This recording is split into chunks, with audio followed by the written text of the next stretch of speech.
ಭಾರತದ ರಾಜಕೀಯ ಭಾಷಣಗಳಲ್ಲಿ ಬಾಂಗ್ಲಾ ವಲಸಿಗರು ಎನ್ನುವಂತಹ ಪದ ಕೇವಲ ಗಡಿ ಬಿಕ್ಕಟ್ಟಿನ ವಿಷಯವಾಗಿ ಉಳಿದಿಲ್ಲ. ಅದೊಂದು ವ್ಯವಸ್ಥಿತ ರಾಜಕೀಯ ಧ್ರುವೀಕರಣದ ಮತ್ತು ಜನಸಾಮಾನ್ಯರನ್ನ ವಿಭಜಿಸುವ ಅಸ್ತ್ರವಾಗಿ ಮಾರ್ಪಟ್ಟಿದೆ.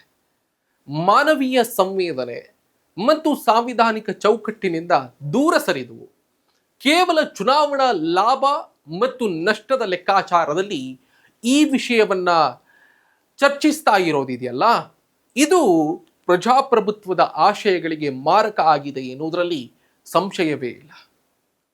ಮಾತನಾಡ್ತಾ ಹೋಗೋಣ. ನಮಸ್ಕಾರ, ಸುಮನ್ ಟಿವಿ ಕನ್ನಡಕ್ಕೆ ಸ್ವಾಗತ. ನಾನು ಶ್ರೀರಾಜ್ ಬಕ್ಪಾಡಿ.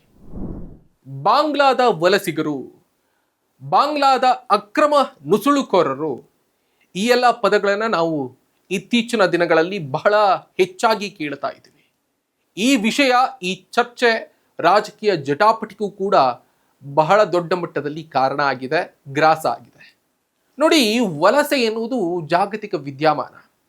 ಭಾರತ ಮತ್ತು ಬಾಂಗ್ಲಾದೇಶದ ನಡುವಿನ ವಲಸೆಗೆ ಐತಿಹಾಸಿಕ, ಭೌಗೋಳಿಕ ಮತ್ತು ಆರ್ಥಿಕ ಕಾರಣಗಳಿವೆ.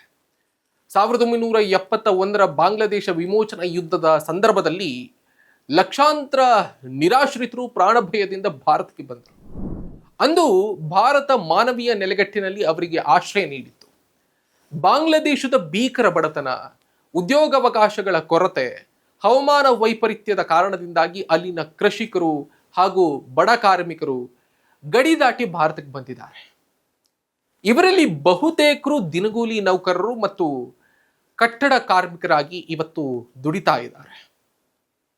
ಇವರನ್ನ ಕೇವಲ ಅಕ್ರಮ ನುಸುಳುಕೋರರು ಅಂತ ಕ್ರಿಮಿನಲೈಸ್ ಮಾಡುವ ಬದಲು ಜಾಗತಿಕ ವಲಸೆ ನೀತಿ ಹಾಗೂ ಮಾನವ ಹಕ್ಕುಗಳ ಚೌಕಟ್ಟಿನಲ್ಲಿ ನೋಡಬೇಕಾದಂತಹ ತುರ್ತು ಅಗತ್ಯ ಇದೆ ಅಂತ ಇಲ್ಲಿ ಸ್ಪಷ್ಟವಾಗಿ ಗೋಚರ ಆಗ್ತಾ ಇದೆ. ಹಾಗಾದ್ರೆ ಅಕ್ರಮ ನುಸುಳುವಿಕೆ ಯಾರ ಹೊಣೆ, ಅದು ಯಾರ ಜವಾಬ್ದಾರಿ, ಅದಕ್ಕೆ ಯಾರ ಕಾರಣ ಗಮನಿಸ್ತಾ ಹೋಗೋಣ. ಗಡಿ ದಾಟುವ ಪ್ರಕ್ರಿಯೆಗೆ ಕಾರಣಗಳೇನು ಎನ್ನುವುದನ್ನು ಕೂಡ ತಿಳಿಯುವುದಕ್ಕೆ ಪ್ರಯತ್ನಿಸೋಣ. ಭಾರತ ಬಾಂಗ್ಲಾದೇಶ ಗಡಿ ನದಿಗಳು, ಕಡಿದಾದಂತಹ ಬೆಟ್ಟಗಳು ಮತ್ತು ದಟ್ಟವಾದಂತಹ ಕಾಡುಗಳಿಂದ ಕೂಡಿದ್ದು ಸಂಪೂರ್ಣವಾಗಿ ಬೇಲಿ ಹಾಕುವುದಕ್ಕೆ ಸವಾಲಿನ ಕೆಲಸವೇ ಆಗಿದೆ. ಇನ್ನು ಇಡೀ ದಕ್ಷಿಣ ಏಷ್ಯಾದಲ್ಲಿ ವಲಸೆ ಕಾರ್ಮಿಕರಿಗೆ ಸಂಬಂಧಿಸಿದಂತಹ ಯಾವುದೇ ದ್ವಿಪಕ್ಷೀಯ ಒಪ್ಪಂದಗಳಿಲ್ಲದೇ ಇರುವುದು ಅನಧಿಕೃತ ಸಂಚಾರಕ್ಕೆ ಅಥವಾ ವಲಸೆಗೆ, ನುಸುಳುವಿಕೆಗೆ ದಾರಿ ಮಾಡಿಕೊಟ್ಟಿದೆ. ವಲಸೆಯನ್ನ ಶಾಶ್ವತವಾಗಿ ತಡೆಗಟ್ಟುವ ಬದಲು ರಾಜಕೀಯ ಪಕ್ಷಗಳು ಇದನ್ನ ಪರಸ್ಪರ ಕೆಸರೆರಚಾಟಕ್ಕೆ ಮತ್ತು ಮತಗಳ ಧ್ರುವೀಕರಣಕ್ಕೆ ಬಳಸಿಕೊಳ್ತಾ ಇವೆ ಅನ್ನೋದು ಇಲ್ಲಿ ಸ್ಪಷ್ಟವಾಗಿ ಕಾಣಿಸ್ತದೆ. ಕೇಂದ್ರ ಗೃಹ ಇಲಾಖೆಯ ಪಾತ್ರ ಮತ್ತು ವೈಫಲ್ಯಗಳೇನು? ಹಾಗಾದ್ರೆ ಭಾರತದ ಗಡಿ ಭದ್ರತೆ ಮತ್ತು ರಕ್ಷಣೆ ಸಂಪೂರ್ಣವಾಗಿ ಕೇಂದ್ರ ಗೃಹ ಇಲಾಖೆಯ ವ್ಯಾಪ್ತಿಗೆ ಬರ್ತದೆ. ಗಡಿಯನ್ನ ಕಾಯುವ BSF ನೇರವಾಗಿ ಗೃಹ ಇಲಾಖೆಯ ಅಡಿಯಲ್ಲಿ ಕಾರ್ಯನಿರ್ವಹಿಸ್ತದೆ. ಒಂದ್ ವೇಳೆ ಗಡಿ ದಾಟಿ ಯಾರಾದ್ರೂ ಒಳಗ್ ಬಂದಿದ್ರೆ ಅದು ಗೃಹ ಇಲಾಖೆಯ ಗಡಿ ಕಾವಲು ವ್ಯವಸ್ಥೆಯ ವೈಫಲ್ಯವನ್ನ ಎತ್ತಿ ತೋರಿಸ್ತದೆ. ಕೇಂದ್ರ ಸರ್ಕಾರ ಗಡಿ ರಕ್ಷಣೆಯಲ್ಲಿನ ತನ್ನದೇ ಲೋಪದೋಷಗಳನ್ನ ಮುಚ್ಚಿಡುವುದಕ್ಕೆ ರಾಜ್ಯ ಸರ್ಕಾರಗಳ ಮೇಲೆ ಗೂಬೆ ಕೂರಿಸುವಂತಹ ರಾಜಕೀಯ ತಂತ್ರವನ್ನ, ಕುತಂತ್ರವನ್ನ ಅನುಸರಿಸುತ್ತಲೇ ಬಂದಿದೆ. ಈ ಹಿಂದೆ ಬಿಹಾರ ಮತ್ತು ಪಶ್ಚಿಮ ಬಂಗಾಳದಂತಹ ಗಡಿಗೆ ಹೊಂದ್ಕೊಂಡಿರುವಂತಹ ರಾಜ್ಯಗಳ ಮೇಲೆ ಮತ್ತು ಈಗ ಕರ್ನಾಟಕದ ಮೇಲೂ ಕೂಡ ಅದೇ ಆರೋಪ ಇದೆ. ಇನ್ನು CAA ಮತ್ತು NRC ಅಂತಹ ಪ್ರಕ್ರಿಯೆಗಳ ಮೂಲಕ ವಲಸೆಯ ಹೆಸರಿನಲ್ಲಿ ದೇಶದ ಒಳಗಿರುವಂತಹ ಧಾರ್ಮಿಕ ಅಲ್ಪಸಂಖ್ಯಾತರು ಮತ್ತು ದಲಿತ ಬಡ ಜನರಲ್ಲಿ ಅಭದ್ರತೆಯ ಭಾವನೆ ಮೂಡಿಸುವುದಕ್ಕೆ ಗೃಹ ಇಲಾಖೆಯನ್ನ ಬಳಸಿಕೊಳ್ಳಲಾಗ್ತಾ ಇದೆ ಎನ್ನುವಂತಹ ಬಲವಾದಂತಹ ಆರೋಪಗಳು ಕೂಡ ಇವೆ. ಈಗ ಅದರ ಮುಂದುವರಿದ ಭಾಗ ಎನ್ನುವಂತೆ ಪೌರತ್ವ ನಿವಾಸಿ ಪ್ರಮಾಣ ಪತ್ರ, ಇತ್ತೀಚೆಗೆ ಚುನಾವಣಾ ಆಯೋಗ ಜಾರಿಗೆ ತಂದಿರುವಂತಹ ವಿಶೇಷ ತೀವ್ರ ಪರಿಷ್ಕರಣೆಯ ಸುತ್ತ ವಾದ ವಿವಾದಗಳು ದೊಡ್ಡ ಮಟ್ಟದಲ್ಲಿ ನಡೀತಾ ಇದೆ. ಹಾಗಾದ್ರೆ ಇದೆಲ್ಲ ಯಾಕೆ? ಚುನಾವಣಾ ಆಯೋಗ ನಡೆಸ್ತಾ ಇರುವಂತಹ SIR ಉದ್ದೇಶ ಮತ್ತು ವಿಪರ್ಯಾಸವನ್ನ ಕೂಡ ನಾವು ಗಮನಿಸಬೇಕಾಗಿದೆ. ಮತದಾರರ ಪಟ್ಟಿಯನ್ನ ಶುದ್ಧೀಕರಿಸುವಂತಹ ನೆಪದಲ್ಲಿ ಜಾರಿಗೆ ತಂದಿರುವಂತಹ ಈ ಪ್ರಕ್ರಿಯೆ ವಾಸ್ತವದಲ್ಲಿ ನಿರ್ದಿಷ್ಟ ಸಮುದಾಯಗಳ ಮತದಾನದ ಹಕ್ಕನ್ನ ಕಸಿದುಕೊಳ್ಳಲು ಬಳಕೆ ಆಗ್ತಿದೆ ಎನ್ನುವಂತಹ ಆತಂಕ ಸೃಷ್ಟಿಯಾಗಿದೆ. ಪಶ್ಚಿಮ ಬಂಗಾಳ ಮತ್ತು ಬಿಹಾರದಂಥ ರಾಜ್ಯಗಳಲ್ಲಿ ಲಕ್ಷಾಂತರ ಮತದಾರರನ್ನ ಸೂಕ್ತ ವಿಚಾರಣೆ ಇಲ್ಲದೆ ಪಟ್ಟಿಯಿಂದ ಕೈ ಬಿಡಲಾಗಿದೆ. ಈ SIR ಪ್ರಕ್ರಿಯೆ ಮೂಲಕ ಮುಸ್ಲಿಂ ಮತ್ತು ಇತರ ಅಲ್ಪಸಂಖ್ಯಾತ ಸಮುದಾಯಗಳನ್ನ ಗುರಿಯಾಗಿಸಿಕೊಳ್ಳಲಾಗ್ತಿದೆ ಮತ್ತು ಮತದಾರರ ಪಟ್ಟಿಯಿಂದ ಹೊರದಬ್ಬುವುದಕ್ಕೆ ಪಾರದರ್ಶಕವಲ್ಲದ ಕೃತಕ ಬುದ್ಧಿಮತ್ತೆ ಅಥವಾ ಆರ್ಟಿಫಿಷಿಯಲ್ ಇಂಟೆಲಿಜೆನ್ಸ್ ತಂತ್ರಜ್ಞಾನವನ್ನು ಬಳಸಲಾಗ್ತಾ ಇದೆ ಅಂತ ಇತ್ತೀಚೆಗೆ ವಿಶ್ವಸಂಸ್ಥೆಯ ಹಕ್ಕುಗಳ ತಜ್ಞರು ಕಳವಳವನ್ನು ವ್ಯಕ್ತಪಡಿಸಿದ್ದಾರೆ. ಅದನ್ನು ಕೂಡ ನಾವಿಲ್ಲಿ ಅರ್ಥ ಮಾಡ್ಕೊಳ್ಬೇಕಾಗತ್ತೆ, ಗಮನಿಸಬೇಕಾಗತ್ತೆ. ಹಾಗಾದ್ರೆ ಇಲ್ಲೇನೋ ಒಂದು ಲೋಪ ಆಗ್ತಾ ಇದೆ ಅನ್ನೋದು ಅರ್ಥ ಅಲ್ವಾ? ದೇಶದಿಂದ ಹೊರ ಹಾಕುವಂತಹ ಅಥವಾ ಪೌರತ್ವವನ್ನು ನಿರ್ಧರಿಸುವ ಅಧಿಕಾರ ಚುನಾವಣಾ ಆಯೋಗಕ್ಕೆ ಇದೆಯಾ? ಖಂಡಿತ ಇಲ್ಲ. ಅದು ಕೇವಲ ಮತದಾರರ ಪಟ್ಟಿಯನ್ನು ನಿರ್ವಹಿಸುವ ಸಂಸ್ಥೆ. ಆದರೆ ಆಯೋಗ ತನ್ನ ಸಾಂವಿಧಾನಿಕ ತಟಸ್ಥತೆಯನ್ನ ಬದಿಗಿಟ್ಟು ಆಡಳಿತ ಪಕ್ಷದ ರಾಜಕೀಯ ಅಜೆಂಡಾ ಜಾರಿಗೆ ತರುವುದಕ್ಕೆ ನೆರವಾಗ್ತಾ ಇದೆ ಎನ್ನುವಂತಹ ಆರೋಪಗಳನ್ನ ಬಹಳ ದೊಡ್ಡ ಮಟ್ಟದಲ್ಲಿ ಕಾಂಗ್ರೆಸ್ ಸೇರಿದಂತೆ ವಿಪಕ್ಷಗಳು ಮಾಡ್ತಾ ಇವೆ.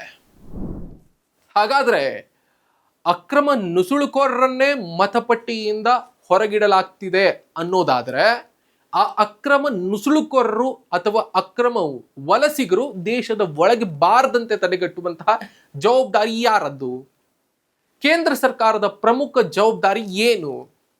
ಅಂತಾರಾಷ್ಟ್ರೀಯ ಗಡಿಯನ್ನ ರಕ್ಷಿಸುವುದು ಮತ್ತು ದೇಶದ ಭದ್ರತೆಯನ್ನ ಕಾಯ್ದುಕೊಳ್ಳೋದು ಸಂವಿಧಾನದ ಪ್ರಕಾರ ಸಂಪೂರ್ಣವಾಗಿ ಅದು ಕೇಂದ್ರ ಸರ್ಕಾರದ ಕರ್ತವ್ಯ ಮತ್ತು ಹೊಣೆ.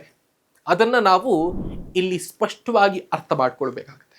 ಸಹಕಾರ ಮತ್ತು ದ್ವಿಪಕ್ಷೀಯ ರಾಜತಾಂತ್ರಿಕತೆಯ ಮೂಲಕ ಈ ಸಮಸ್ಯೆಯನ್ನ ಬಗೆಹರಿಸಿಕೊಳ್ಬೇಕಾಗಿರೋದು ಕೇಂದ್ರದ ಜವಾಬ್ದಾರಿ. ಈಗಿನ ಸರ್ಕಾರ ಮಾತ್ರ ಅಂತಲ್ಲ, ಈ ಹಿಂದಿನ ಕೇಂದ್ರ ಸರ್ಕಾರಗಳು ಉಭಯ ದೇಶಗಳ ನಡುವೆ ಸಹಕಾರ ಮತ್ತು ದ್ವಿಪಕ್ಷೀಯ ರಾಜತಾಂತ್ರಿಕತೆ ಮಾಡಿಲ್ಲ ಎನ್ನುವುದು ಕೂಡ ಈ ಸಮಸ್ಯೆಗೆ ಕಾರಣ ಎನ್ನುವುದು ಇಲ್ಲಿ ಮುಖ್ಯ ಅಂಶ. ಯಾಕೆ ಮಾಡಿಲ್ಲ? ಅದಕ್ಕೆ ಉತ್ತರ ನಮಗೆ ಸಿಕ್ಕಿಲ್ಲ ಇನ್ನು ಕೂಡ. ಬಾಂಗ್ಲಾದೇಶ ಸರ್ಕಾರದೊಂದಿಗೆ ಸೌಹಾರ್ದಯುತ ಮಾತುಕತೆಯನ್ನು ನಡೆಸಿ ಕೆಲಸಕ್ಕಾಗಿ ಬರುವಂತಹ ವಲಸಿಗರಿಗೆ ತಾತ್ಕಾಲಿಕ ವರ್ಕ್ ಪರ್ಮಿಟ್ ನೀಡುವಂತಹ ಪ್ರಾಯೋಗಿಕ ಯೋಜನೆಗಳನ್ನು ಕೇಂದ್ರ ಸರ್ಕಾರ ಜಾರಿಗೊಳಿಸಬೇಕು. ಅದನ್ನ ಯಾಕೆ ಮಾಡೋದಕ್ಕೆ ಸಾಧ್ಯ ಆಗ್ತಾ ಇಲ್ಲ ಅನ್ನೋದು ಕೂಡ ಉತ್ತರ ಸಿಗದೆ ಉಳಿದಿರುವಂತಹ ಪ್ರಶ್ನೆ. ಮಾನವೀಯ ನೆಲೆಗಟ್ಟಿನ ಪರಿಹಾರವನ್ನಾದರೂ ಮಾಡಿಕೊಳ್ಳಬಹುದು, ಅದನ್ನು ಕೂಡ ಮಾಡ್ತಾ ಇಲ್ಲ. ದೇಶದ ಒಳಗಿರುವಂತಹ ಬಡ ಕಾರ್ಮಿಕರನ್ನ ಶಂಕಿತ ಬಾಂಗ್ಲಾದೇಶಿಯರಂತ ಬಿಂಬಿಸಿ ಕಿರುಕುಳ ನೀಡೋದನ್ನ ಮೊದಲು ನಿಲ್ಲಿಸಬೇಕು. ನಿಜವಾದಂತಹ ಅಕ್ರಮ ವಲಸಿಗರನ್ನ ಪತ್ತೆ ಹಚ್ಚಲು ಸೂಕ್ತ ಸಾಂವಿಧಾನಿಕ ಮತ್ತು ಕಾನೂನಾತ್ಮಕ ಪ್ರಕ್ರಿಯೆಗಳನ್ನು ಅನುಸರಿಸಬೇಕೇ ಹೊರತು ಚುನಾವಣಾ ಆಯೋಗವನ್ನು ಬಳಸಿಕೊಂಡು ಪ್ರಜಾಪ್ರಭುತ್ವದ ಮೂಲ ಹಕ್ಕಾದ ಮತದಾನದ ಹಕ್ಕನ್ನು ಕಸಿದುಕೊಳ್ಳಬಾರದು. ಸರಿ, ಅಲ್ಲಿ ಅಕ್ರಮ ನುಸುಳುಕೋರರಿದ್ದಾರೆ, ಅಕ್ರಮ ವಲಸಿಗರಿದ್ದಾರೆ, ಅವರನ್ನ ನಾವು ಹೊರಗಿಡ್ತಾ ಇದ್ದೀವಿ, ಅದು ಸರಿ. ಆದರೆ ಈ ಆಯೋಗವನ್ನು ಬಳಸಿಕೊಳ್ಳೋದು ಎಷ್ಟು ಸರಿ?